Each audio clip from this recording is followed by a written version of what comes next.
siz bilan orani ochiq qilmoqchi edim. Aytingchi, nimaga kelyapsiz? Shunda ham tushunarli emas meni kelayotganim. Hammasi befoyda. Nima befoyda? Ushatilgan patirni butunlab bo'lmaydi. Unaqa demang, o'tgan ishga salovat. Endi kech. Inson qilgan xatosi uchun jazo tortish kerak. Irimchi bo'lmang. Yaxshi niyat yortim ol deyishadi. Niyatlaringiz puch. Qayerda ko'rgansiz yigit ishini, javonga uylanganini? Ota-onasi yo'lda tursin. Qarindosh urug'ingiz, mahalla ko'y, hammasi qarshi bo'ladi.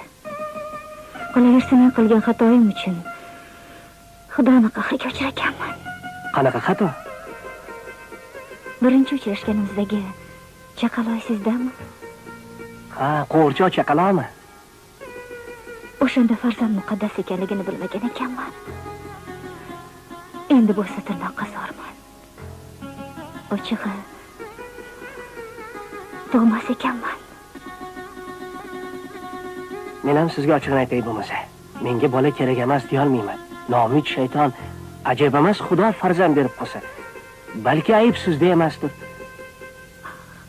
Ayb doim ayollarga yuklanadi. Unda peshonamdan ko'raman.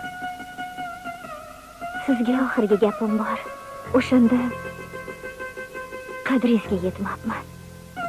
Hazilkashligingizni betayinlikka yo'yibman.